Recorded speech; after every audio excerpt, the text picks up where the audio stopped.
สวัสดีครับผมสสิทธิ์ขุมทองนะครับผมภาพชัดเสียงชัดไหมครับผม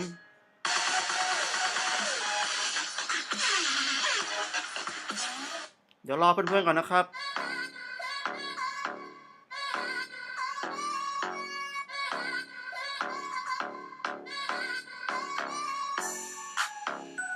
ฮัลโหลครับผมก็เดี๋ยวจะเริ่มแล้วนะครับผมสักพักหนึ่งนะครับเดี๋ยวสักครู่นะครับพอดีผมจะมาพูดเรื่องสำคัญนะครับผมของการเกิดเป็นมนุษย์ดาวโลกวันนี้นะครับผมหัวข้อเรื่องก็คือการต้มตุ๋นที่ใหญ่ที่สุดในโลกนะครับผมของมวลมนุษยชาตินะครับเดี๋ยวเราจะดูคลิปนี้ไปด้วยกันนะครับผมเดี๋ยวรอเพื่อนๆกันนะครับสวัสดีครับผม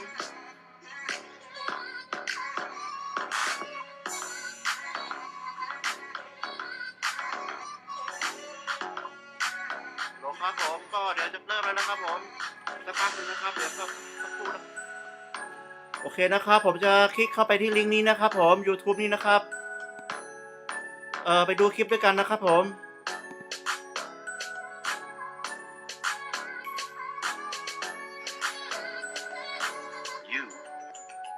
แป๊บนึงนะครับ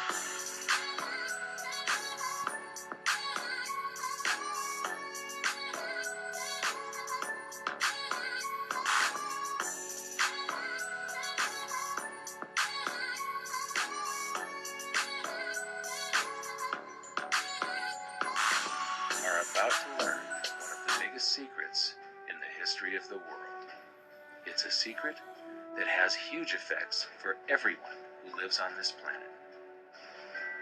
Most people can feel deep down that something isn't quite right with the world economy. ดูไปด้วยกันนะครับผม Know what it is. มีบางสิ่งบางอย่างอยากจะบอกนะครับผม Our family can survive on just one paycheck. Every day it seems things are more and more out of control, yet only 1 in a million understand why.You are about to discover the system that is ultimately responsible for most of the inequality in our world today. The powers that be do not want you to know about this, as this system is what has kept them at the top of the financial food chain for the last 100 years. Learning this will change your life because it'll change the choices that you make. If enough people learn it, it'll change the world because it'll change the system. For this,is the biggest hidden secret of money. เกี่ยวกับเรื่องเงินทองนะครับผมเกี่ยวกับระบบธนาคารนะครับ plundered by so few, and it's all accomplished through this, the biggest scam in the history of mankind. ให้ดูไปจนจบเลยนะครับผมเผื่อจะได้เข้าใจอะไรมากขึ้นนะครับ They say that money doesn't grow on trees, but the truth is that the modern banking system creates currency far faster than trees can grow.Most people don't have a clue how currency is created. Economists and bankers make it sound so complex that people think they can't understand it. But I'm going to strip our monetary system down to its essence so that you can see the scam behind the curtain and just how it affects you. Every modern society creates currency in pretty much the same way. But since the US dollar is the majority of the world's currency, I'm going to use the United States as our example.It all starts when some politician says, vote for me and I'll make sure the government provides you more free stuff than my opponent will. But there's no such thing as a free lunch. So to provide that supposedly free stuff, the politicians vote for the country to spend more than its income. This is called deficit spending. To pay for that deficit spending, the Treasury borrows currency by issuing a bond. So what's a bond? If you think about it, a bond is really nothing but a glorified IOU.It's a pretty piece of paper with numbers printed on it that says, loan me $1 trillion today, and I promise over a 10-year period I'm going to pay you back that $1 trillion plus interest. But what you need to understand is that Treasury bonds are our national debt. These glorified IOUs are to be paid back by you and I and our descendants through future taxation. Therefore, when the government issues a bond, it steals prosperity out of the future so that it can spend it today.The Treasury then holds a bond auction, and the world's largest banks show up and compete to buy part of our national debt and make a profit on it by earning interest. You'll notice that as we move through this process, the big banks are there, taking a cut every step of the way. This isn't by chance, as you'll see shortly. Then, through a shell game called open market operations, the banks get to sell some of those bonds to the Federal Reserve at a profit. To pay for the bonds, the Federal Reserve opens up its big old checkbook and writes bad, bogus, counterfeit checks that should bounce because they're drawn on an account that always has a zero balance. There isn't one penny in there. To quote from the Boston Federal Reserve, "When you or I write a check, there must be sufficient funds in our account to cover that check. But when the Federal Reserve writes a check, there is no bank deposit on which that check is drawn. When the Federal Reserve writes a check, it is creating money." The Fed then hands those checks to the banks, and at this point, currency springs into existence. ดูไปด้วยกันนะครับผ The ม banks ดู then ให้จบ take นะ that ครับ currency and buy more bonds at the next Treasury auction. But what is a check? A check is also an IOU. When you write a check, you're making a note that says, "Here is my IOU for cash. All you have to do is go to the bank and pick it up." Now, it's very, very important that you understand this process, because we're going to come back later and show you the devastating effect this has on you. The Treasury issues IOUs, bonds. The banks then buy those IOUs with currency. The Federal Reserve then writes IOUs, checks, and hands them to the banks in exchange for the Treasury's IOUs, the bonds. And currency is created. So what's really happening is the Federal Reserve and the Treasury are just swapping IOUs, using the banks as middlemen, and abracadabra, presto, currency magically springs into existence. This process repeats and repeats over and over again, enriching the banks and indebting the public by raising the national debt. The end result is that there's a buildup of bonds at the Federal Reserve and currency at the Treasury. This process is also where all paper currency comes from. The Federal Reserve and the government mistakenly call it base money because they didn't watch episode 1 of this series, and they don't know the difference between money and currency. But I will correctly refer to it as base currency because it is not money. It is currency, and as we've learned, there is a big difference. Money has to be a store of value and maintain its purchasing power over long periods of time. We learned in episode 1 that earlier in our history, our paper currency was just a plain check. It was a representation for real money of intrinsic value, the gold and silver that was held on deposit at the Treasury. You could walk into any bank and slap your currency, like say a $20 bill, on the counter and redeem it for real money, a $20 gold piece. But now, this base currency that's piling up back here is really nothing but a receipt or a claim check on an IOU, that bond. So it's really nothing but a supply of numbers. The Treasury then deposits the newly created currency into the various branches of the government, and the politicians say, "Hey, thanks for that," and the government does some deficit spending on public works, social programs, and war. The government employees, contractors, and soldiers then deposit their pay in the banks. Now, this may come as a shock to you, but when you deposit your currency with the bank, you're not actually depositing it into an account to be safely held in trust for you. Instead, you're actually loaning the bank your currency, and within certain legal limits, they can do with it pretty much anything they please. This includes gambling in the stock market and loaning it out, at a profit, of course. Now this is where the machine of currency creation really gets cranking, because this is where something called fractional reserve lending comes into play. Fractional reserve lending is exactly what it says. The banks are allowed to reserve only a fraction of your deposit and loan the rest out. Although reserve ratios may vary, I'm going to use a 10% reserve ratio as our example. If you deposit $100 in your account, the bank can legally take $90 of it and loan it out without telling you. The bank must hold $10 of your deposit in reserve just in case you want some of it. These reserves are called vault cash. But why does your bank account still say you have $100 if the bank has stolen $90 of it? Because the bank left IOUs it created, called bank credit, in its place. Now, I know this sounds crazy, but here it is in black and white from the Fed. Commercial banks create checkbook money when they grant a loan simply by adding new deposit dollars in accounts on their books in exchange for a borrower's IOU. These are nothing but numbers that the banks type into their computers. And even though these bank credit IOU numbers are very different from base currency numbers, because they only exist in computers, they are still currency. So now there is $190 in existence. Now, the reason people take out loans from the banks is to buy something. They're going to buy a house or a car or something like that. So the borrower takes the $90 that the bank loaned to him from your account, and he pays the seller of the item. But then the seller deposits that currency into his account, and his bank loans out 90% of that and leaves bank credit numbers in its place. So now there's $271 in existence. This process repeats and repeats until under a 10% reserve ratio, an initial deposit of just $100 can create up to $1,000 of bank credit, all backed by $100 of vault cash, just 10%. But as I said, reserve ratios vary wildly. On some deposits, it's 10%, on others, it's 3%, and on some forms of deposits, reserve requirements are 0. The result is that the expansion of the currency supply by the banks is far greater than even this example would lead you to believe. So once again, when currency is deposited in the banks get to lend it out, and then it gets redeposited and relent, redeposited and relent, redeposited and relent over and over again, creating bank credit all the way. This is where the vast majority of our currency supply comes from. In fact, 92 to 96% of all currency in existence is created not by the government, but here in the banking system. Now, massive amounts of currency spewing into society may at first sound like a fun idea. That is, until you remember one of the most important hidden secrets of money from episode 1, that the prices of everyday goods and services act as a sponge on an expanding currency supply. The more currency we have, the more prices rise. This is where inflation comes from. The true definition of inflation is an expansion of the currency supply. Rising prices are merely the symptom.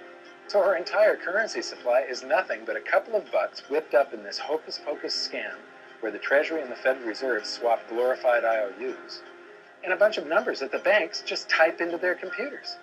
That's it. That's our entire currency supply. It's nothing but a supply of numbers, some of them printed, most of them typed, and there is nothing else. But if you thought that was crazy, get ready to enter the twilight zone of modern economics. We work for some of that currency supply. True wealth is your time, but we trade away moments of our lives, hour by hour, day by day, and year by year, for numbers that somebody printed on pieces of paper or just typed into a computer. Now those numbers represent our blood, sweat, tears, labor, ideas, and talent. We are what gives the currency its value. But here comes the really cool joke. We work hard so that we can save some of that currency, so that we can pay the tax collector in the United States, it's known as the IRS. They then turn it over to the Treasury so that the Treasury can pay the principal plus interest on that bond that the Federal Reserve bought with a check drawn on an account that has nothing in it. Now let's do a recap on this section because this is where the system begins to rob you and I on a massive scale. Much of our taxes are not used for schools, roads, and public services, but to pay interest on bonds that the Federal Reserve bought with a check drawn on an account that has nothing in it. The Federal Reserve is committing fraud. But here's one of the biggest secrets of them all. Before the establishment of the Federal Reserve, there was no need for personal income tax. The Federal Reserve was created in 1913, and that very same year, the Constitution was amended to allow income tax. Do you really think this was just a coincidence? Ask yourself how much income tax you've paid over your lifetime. Much of it has been silently siphoned away into the hands of those who own the system. Yes, this system has owners. Who they are is an even bigger secret that we'll get to shortly. But first, we need to understand the mumbo-jumbo of the so-called debt ceiling. It's all based on a huge paradox. There was interest due on that bond, and there was interest due on every one of those loans that the banks made. That means that there is interest due on every dollar in existence. Let me ask you something. If you borrow the very first dollar into existence, and that's the only dollar that exists on the planet, but you promise to pay it back plus another dollar's worth of interest, where do you get the second dollar to pay the interest? The answer is that you have to borrow that one into existence and promise to pay it back with interest as well. So now there are $2 in existence, but you owe 4, and so on and so on. The result is there's never enough currency to pay the debt. There is always more debt in the system than there is currency in existence to pay the debt.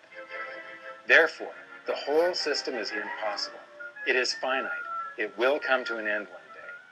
What would happen if the government stopped borrowing to do deficit spending? Are the payments on those treasury bonds going to stop? What would happen if the public stopped borrowing and going deeper into debt? Are your house and car payments going to stop? No. There is a payment due every month on the principal plus the interest on every dollar in existence, and those payments do not stop. If we stop borrowing, then no new currency is created to replace the currency that we used to make those payments. Whether you're making a payment on a loan or paying tax to make a payment on a bond, the portion of the payment that goes to pay off the principal extinguishes that portion of the debt. But the debt also extinguishes the currency. Currency and debt are like matter and antimatter. When they meet, they annihilate each other. If we just pay off the principal only on all the loans and bonds that exist, the entire currency supply just vanishes.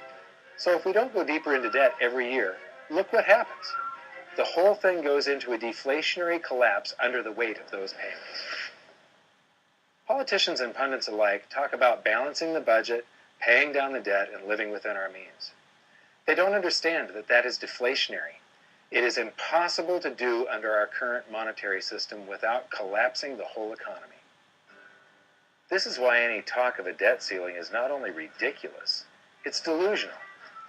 The system is designed to require ever-increasing levels of debt just to continue. And that's why politicians will always kick the can down the road and raise this so-called debt ceiling over and over again until the whole system finally collapses under its own weight. In other words, they don't want it to collapse on their watch. The founding fathers of the United States knew the dangers of central banking and fought to free themselves from this very thing.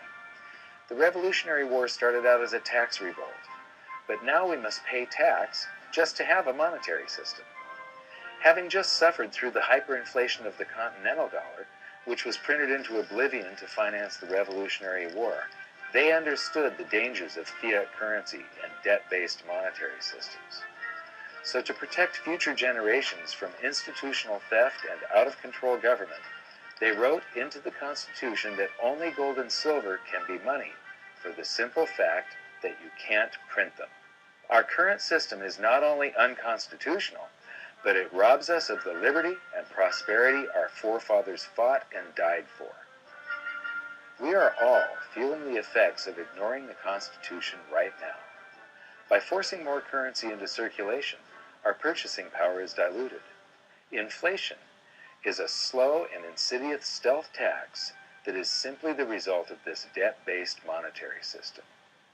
This system empowers and benefits those who create the currency and receive it first, as they get to spend it into circulation before it has an effect on the economy. They're stealing purchasing power from you and transferring it to the banks and the government every hour of every day because of this false monetary system. And it's not like the people at the top don't know this. To quote the Federal Reserve, the decrease in purchasing power incurred by the holders of money due to inflation imparts gains to the issuers of money. This is a fraud. It is a pyramid scheme, it is a Ponzi scheme, it's a scam, and it's a lie. Our entire monetary system is nothing but a form of legalized theft. But here's the biggest con job of them all. The Federal Reserve is not federal. It has stockholders. There is no federal agency that has stockholders. What's a stockholder? A share of stock represents a percentage of ownership in a corporation. So the stockholders are the owners of that corporation. Therefore, the Federal Reserve is a private corporation with owners. And you can see it for yourself if you go to the Federal Reserve's website, and it will say, the stockholders receive an annual dividend of 6%. Now, we know that the stock in the Federal Reserve was originally issued to the largest banks in the United States. But because of mergers and acquisitions through the years, you can't actually trace who owns the stock in the Federal Reserve. That's a very closely guarded secret. My guess would be that the owners are those primary dealers, the banks that get to make a profit by selling part of our national debt, those bonds, to the Federal Reserve, who buys them with a check from nothing. Then we pay tax to pay the principal and the interest on those bonds so that the Federal Reserve can pay the banks a 6% dividend. Don't be alarmed if you don't quite comprehend the deception of this system at first glance. Very few people do. It is purposely complex. The economist John Maynard Keynes once wrote, "By this means, government may secretly and unobserved confiscate the wealth of the people, and not one man in a million will detect the theft." I believe that presented correctly, anyone can understand this system, regardless of how complex it is. So let's do a recap and break it down even more. The way the system works is that, step 1, the government creates glorified IOUs. These bonds increase our national debt and put the public on the hook to pay it back. Step 2, IOUs are swapped to create currency. The Treasury sells the bonds to the banks. The banks then turn around and sell our national debt at a profit to the Federal Reserve, which they probably own. The Federal Reserve then opens its checkbook that doesn't have a penny in it and buys those IOUs with IOUs that it writes, checks, on a checking account that has a zero balance. Then they give those checks to the banks and currency just springs into existence, and then the whole process repeats. This results in a buildup of bonds at the Federal Reserve and currency at the Treasury, which is really just a supply of numbers. The Treasury then deposits the numbers in the various branches of the government, and we get to step 3. The government spends the numbers on promises, public works, social programs, and war. Then the government employees, contractors, and soldiers deposit their pay into the banks, and we get to step 4, where the banks multiply the numbers by magically inventing more IOUs through fractional reserve lending, where they steal a portion of everyone's deposit and lend it out. That currency gets redeposited, and then a portion is stolen again, and the process repeats over and over, magnifying the currency supply exponentially. Then we work for some of those numbers, which brings us to step 5, where our numbers are taxed. We pay tax to the IRS, who then turns our numbers over to the Treasury, so the Treasury can pay the principal plus the interest on bonds that were purchased by the Federal Reserve with a check from nothing. Then we get to step 6, the debt ceiling delusion. The system is designed to require ever-increasing levels of debt and will eventually collapse under its own weight because politicians always kick the can down the road. They don't want it to collapse on their watch. And finally, step 7, the secret owners take their cut. The world's largest banks own the Federal Reserve. Those banks make a profit selling our national debt to the Fed. They make a profit when the Fed pays them interest on the reserves held at the Fed, and the Fed pays them a 6% dividend on their ownership of the Fed. This system is fundamentally evil. It funnels wealth from the working population to the government and the banking sector. It is the cause of the artificial booms and busts of modern economies, and it causes great disparity of wealth between the rich and the working class. And it is only possible because we no longer use real money, we use currency. But worst of all, it is a form of enslavement. Bond is the root word of bondage. Whenever a government issues a bond, it is a promise to make us pay tax in the future. Nobody asked you if you wanted to pay tax today for the prosperity we all enjoyed in the last century. Nobody is asking our children if they want to work hard in the future to pay for the prosperity we're enjoying now. George Washington once wrote to James Madison, "No generation has the right to contract debts greater than can be paid off during the course of its own existence." By stealing prosperity from tomorrow so we can spend it today, we enslave ourselves and future generations. Now this all sounds pretty bad, but there is great hope, for you are the greatest threat to this false monetary system. This system relies on the public being ignorant of its workings.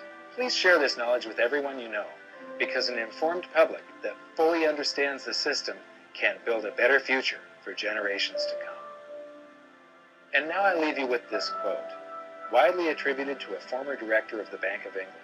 The modern banking system manufactures money out of nothing. The process is perhaps the most astounding piece of sleight of hand that was ever invented. Banking was conceived in inequity and born in sin. Bankers own the earth. Take it away from them, but leave them the power to create money and control credit, and with the flick of a pen, they will create enough money to buy it back again. But if you want to continue as the slaves of bankers and pay the cost of your own slavery, let them continue to create money and to control credit. This is the Federal Reserve in Washington, D.C. It's located on Constitution Street, and that is just as much of a joke as the New York Fed being located on Liberty Street.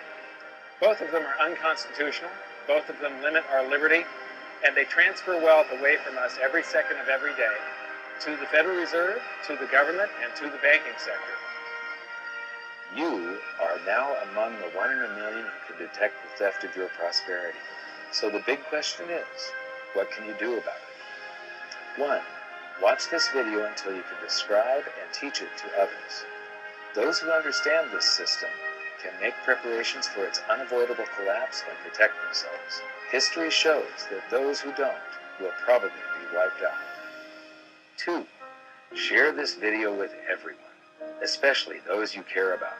All it takes is a mouse click or two to get this message in front of millions. Post this video on Facebook, tweet it, email it to loved ones. Please share it wherever you can. 3. Join the conversation. The current world monetary system is based on a 300-year-old design meant to enrich a few at the expense of the many. There must be a better way. At hiddensecretsofmoney.com, we've created an open-source platform for the design and development of a new world monetary system. We're calling on every economist, every student, every college, every bright mind, and anyone who cares to join the discussion. In educating ourselves and each other, we can prevent the further loss of our freedoms and maybe, just maybe, win some of them back.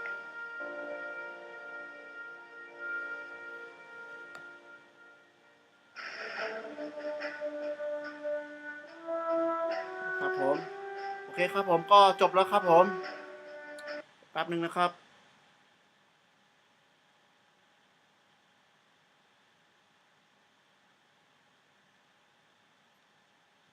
ก็จะประมาณนี้นะครับผมสิ่งที่ผมอยากสื่อสารออกไปนะครับผมเดี๋ยวผมจะวางลิงก์ไว้ใน Facebook ของผมนะครับถ้าใครอยากศึกษาอยากลองเข้าไปดูนะครับผมหรือจะดูซ้ำต่อก็ได้นะครับผม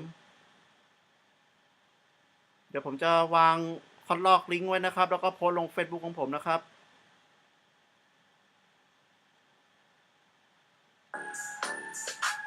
เดี๋ยวผมจะโพสต์ลงนะครับ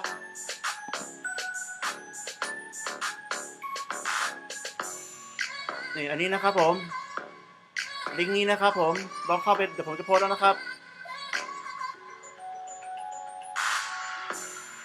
ก็โพสต์สดๆให้ดูแล้วนะครับผมถ้าสนใจก็ลองเข้าไปคลิกลิงก์ดูนี้ได้เลยนะครับผมกดถูกใจกดไลค์กดแชร์ได้นะครับผมเป็นภาษาไทยแล้วก็ภาษาอังกฤษนะครับผมก็ต่อไปผมจะมีไลฟ์อะไรต่อไปอีกเดี๋ยวผมจะมาสื่อสารให้รับชมรับฟังอีกนะครับผมก็ถ้าใครชอบก็กดคอมเมนต์กดไลค์กดแชร์ได้นะครับผมก็นี่ก็คือเรื่องว่าด้วยเรื่องการเงินการธนาคารของโลกนะครับผมฝรั่งเขาทำวิดีโอไว้ดีแล้วนะครับผมคุณไม่ต้องเชื่อผมนะครับผมลองไปศึกษาเพิ่มเติมได้นะครับวันนี้ก็ไลฟ์มานานแล้วนะครับผมเดี๋ยวจะขอจบการไลฟ์ไว้เพียงเท่านี้นะครับผมยังไงก็เข้ามาคอมเมนต์เข้ามาแชร์เข้ามาถูกใจได้นะครับผมโอเคนะครับผมสวัสดีครับ